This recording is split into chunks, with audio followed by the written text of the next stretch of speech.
caméra là est dirigée droit dessus, il nous arrive dessus là. Au troisième coup, je dois le louper parce que il m'arrive droit dessus, je leur ai mis une balle dans la tête là, à 3 mètres de la caméra, ça aurait été mythique.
T'as fait attendre celui-là. J'ai marié.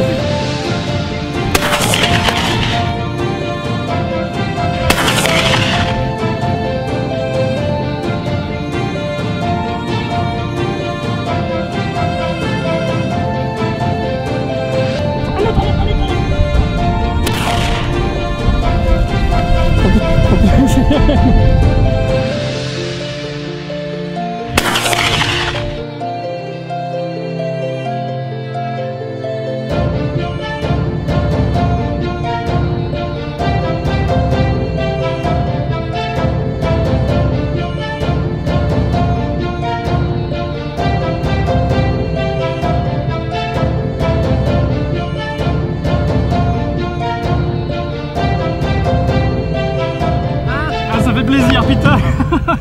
Les premiers Marius en vidéo. Ça fait plaisir. Quasiment tous les premiers juillet sont en vidéo. Là, franchement, génial.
Il y a des 3 minutes. Il y a pas mal.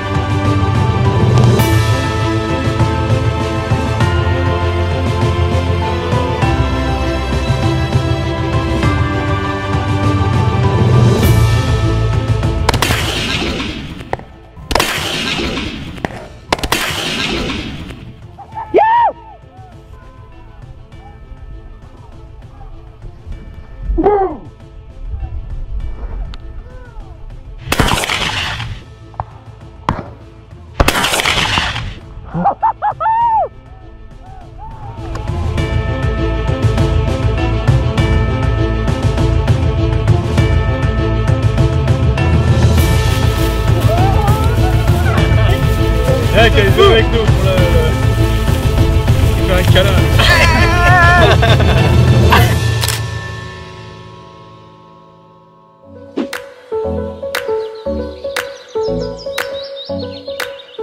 Bon, et bien écoutez, la vidéo se termine. On espère vous avoir montré de belles images et vous avoir fait ressentir un petit peu nos émotions, parce que Dieu sait qu'on en a eu pendant ce voyage qui a été vraiment extraordinaire, en tout cas pour ma part.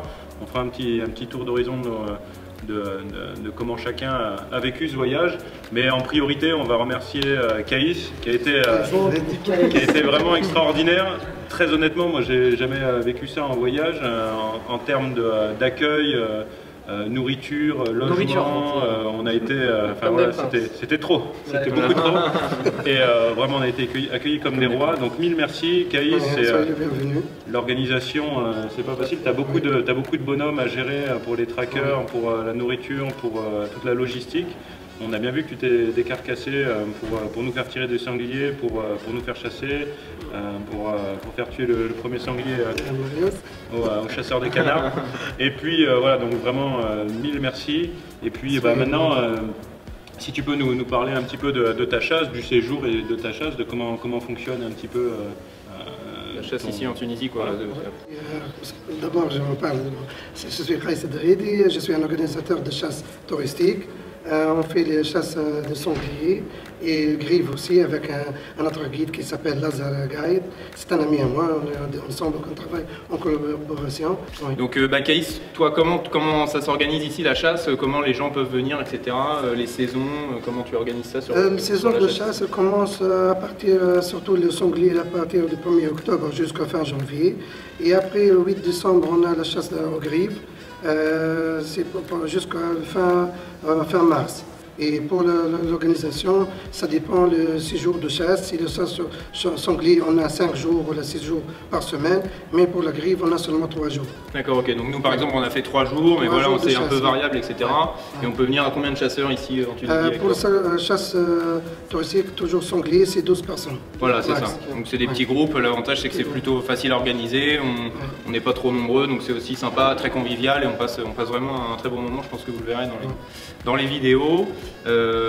Après voilà, on a fait 2 jours dans la montagne. De montagne et de l'Atlas, et après on a fait dans l'Atlas, au milieu de Tunis, le centre de Tunis, à Kobren. On a vu beaucoup de paysages différents, que ce soit dans les montagnes, dans des forêts. On a été dans, comment on appelait ça, les oueds, des sortes de rivières à moitié asséchées. Assez intéressant. Un peu marécageux, où du coup on a un biotope complètement différent. Enfin, c'est vrai qu'on a des paysages magnifiques, je pense que les images parleront d'elles-mêmes, et du coup on est vraiment dépaysé en venant chasser ici, on découvre complètement autre chose, enfin pour ma part en tout cas, mais je pense que c'est pour tout le monde pareil. Seulement 3 heures d'avion. Voilà. C'est qui était 3 heures d'avion de Paris, et on arrive dans un paysage magnifique, très riche, de belles couleurs, et puis beaucoup d'animaux. Des gens très sympathiques. C'est important dans les voyages de chasse, parce qu'on n'est pas là que pour balancer des cartouches ou des balles.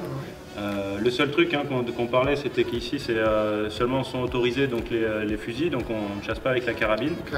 Mais au final, c'est très pratique avec Tunisair de venir ici. Il n'y a pas beaucoup d'embêtements avec tout ce qui est armes.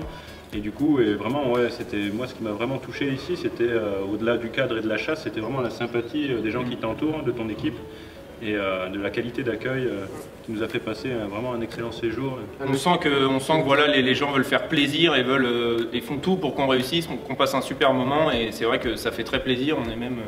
on est même vraiment très surpris de cette super prise en charge, c'est royal vraiment. Je sais pas si vous avez eu le même ressenti, mais à chaque fois quand on tue un sanglier, ils sont plus contents que nous. Quoi. Ouais, nous on est contents, ouais. ils nous remercient, ils nous attrapent dans les bras, ils nous embrassent.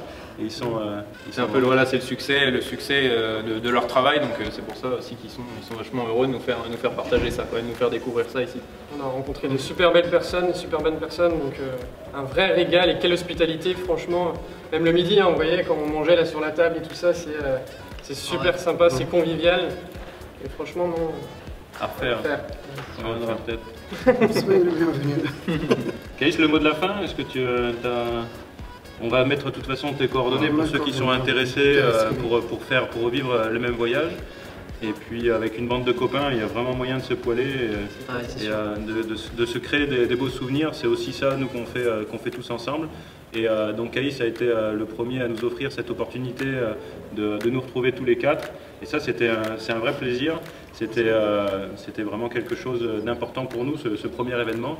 Et je pense qu'on peut tous se dire qu'on l'a bien réussi, qu'on a vécu des super choses. Donc encore mille merci Caïs. Merci Caïs, un grand merci. Bravo pour ton Merci table. à vous aussi. Pour Caïs, c'est bébé. Wow.